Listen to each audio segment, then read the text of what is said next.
Sinasabi nila na ang kagandahan ay isang biyaya. Ngunit para sa akin, ito ay isang pain. Tuwing madaling araw, bago pa man humalik ang unang sinag ng araw sa mga dahon ng saging, abala na ako sa kusina.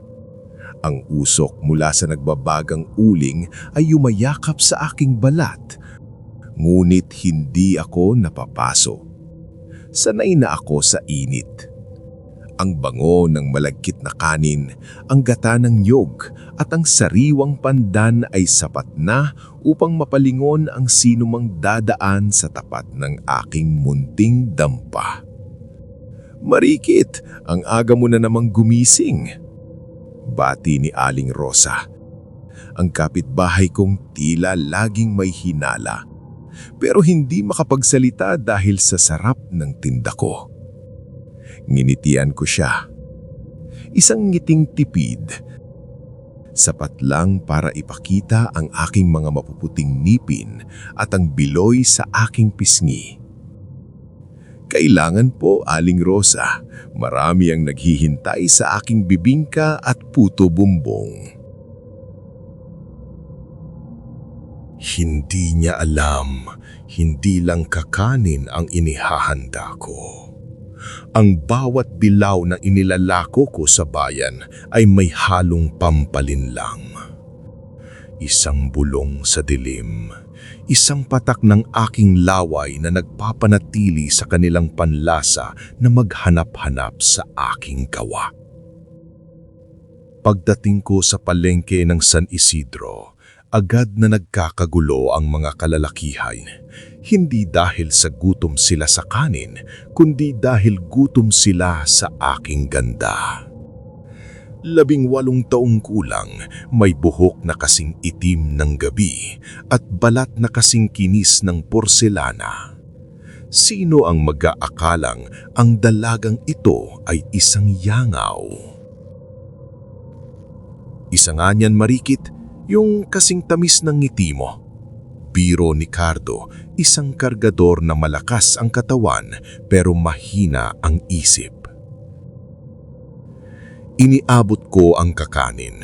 Habang hinahawakan niya ang balot, sinadya kong madampi ang aking malamig na daliri sa kanyang mainit na palad.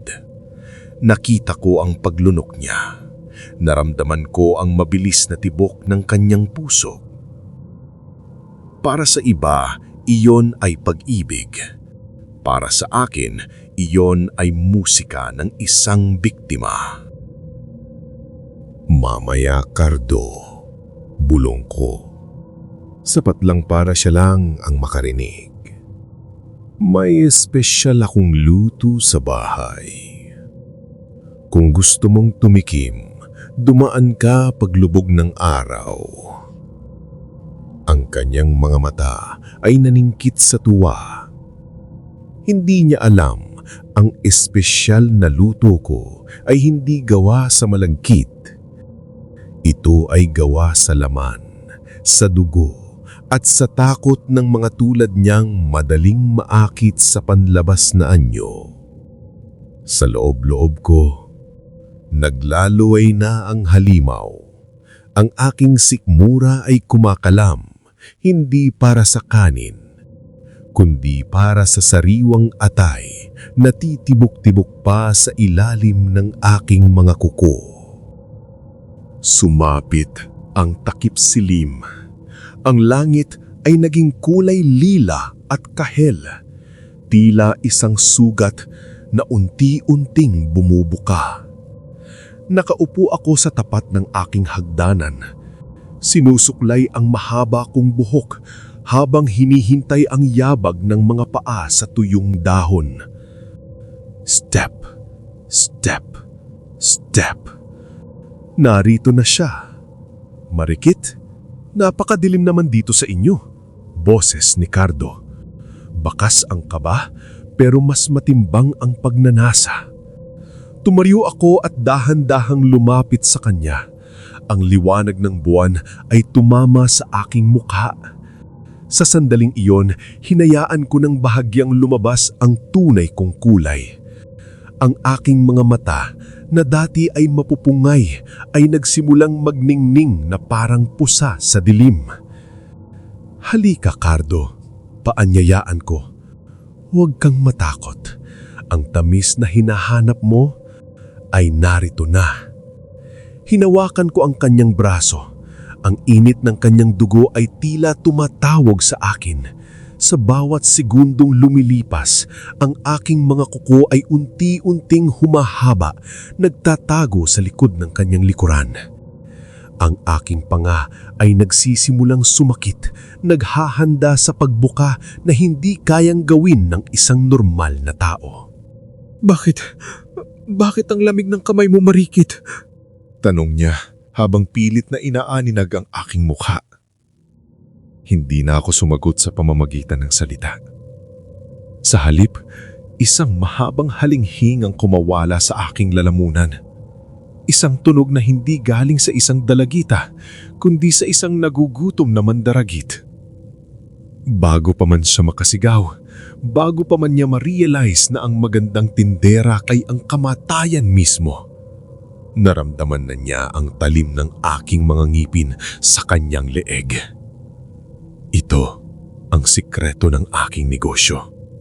Ang bawat mamimili ay potensyal na pagkain. At hanggat may mga lalaking nadadala sa ganda, hinding-hindi mauubusan ng laman ang aking gawa. Lumipas ang 3 araw mula nang mawala si Cardo. Ang kanyang pamilya ay nag-aalala. Ngunit ang mga tao sa palengke ay abala pa rin sa pagpila sa aking pwesto.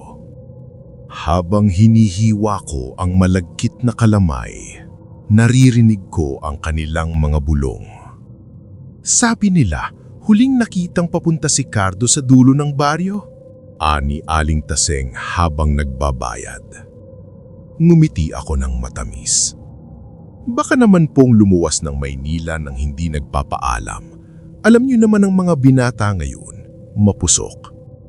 Ngunit sa ilalim ng mesa, ang aking mga paa ay hindi mapakali. Nararamdaman ko ang titig ng isang tao mula sa malayo. Isang lalaking nakasuot ng itim na jacket, may dalang lumang bag at mga matang tila nakakakita sa loob ng aking kaluluwa. Hindi siya taga rito. Iba ang kanyang amoy. Hindi siya amoy takot. Amoy pilak siya at tuyong dahon ng makabuhay. Kinahapunan, lumapit ang lalaki sa aking tindaan. Ang kanyang pangalan ay Sebastian. Isang hiwa ng sapin-sapin, wika niya.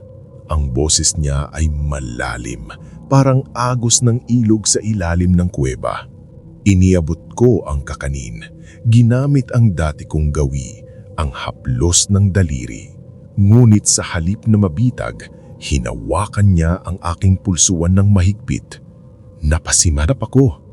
Ang kanyang kamay ay may suot na singsing na gawa sa tanso at may nakaukit na kakaibang simbolo. Mainit ito, nakakapaso. Napakaganda mo, Marikit, sabi niya. Pero ang iyong mga kuko ay may bakas pa ng lupang galing sa sementeryo.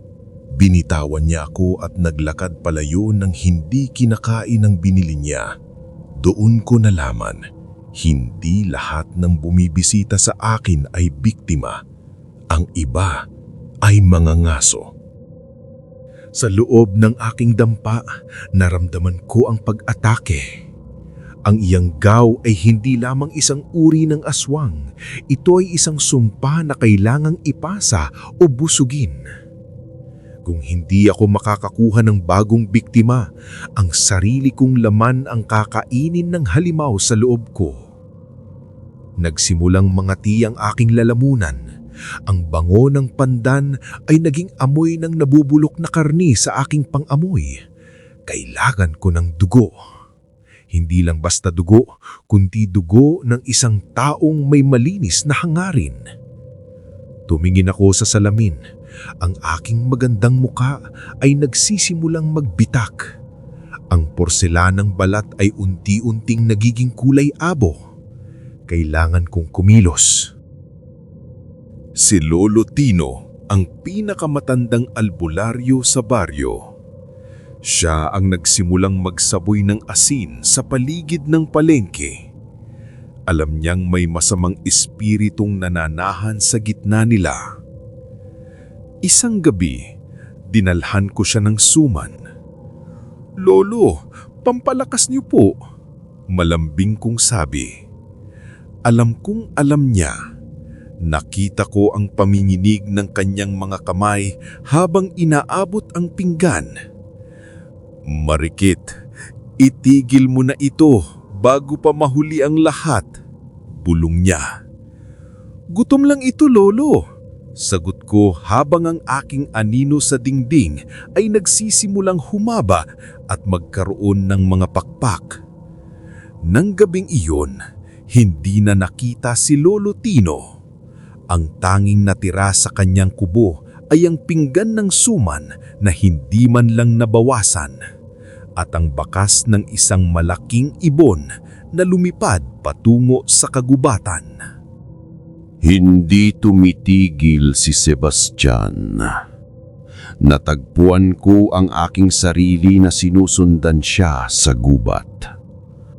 Akala ko ako ang nagmamasid, ngulit nang lumingon ako, napaliligiran na ako ng mga latigo ng buntot pagi. "Lumabas ka, Marikit, o dapat ko bang tawaging Yanggaw?" sigaw niya.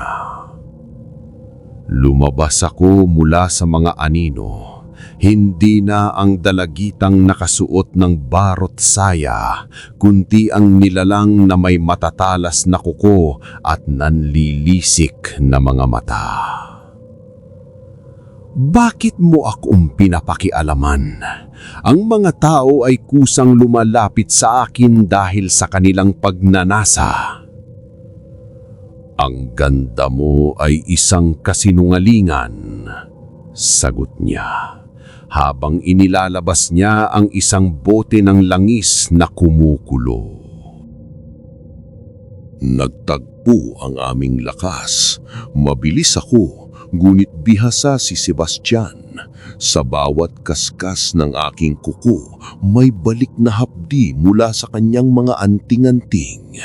Isang balisong na may pahid ng bawang at pilak ang dumaan sa aking pisngi. Napatalon ako sa sakit. Ang sugat sa aking mukha ay hindi naghihilom. Ito ang unang pagkakataon na naamdaman ko ang takot. Ang kagandahang ginagamit kong pain ay unti-unti nang nasisira.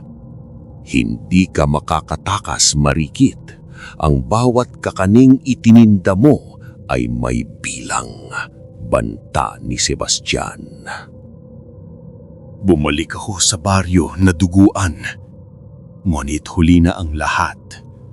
Natagpuan ng mga taga-baryo ang mga buto ni Cardo sa ilalim ng aking dampa. Ang bango ng aking mga kakanin ay napalitan ng puot ng mga tao. "Aswang, sunugin ang tindera!"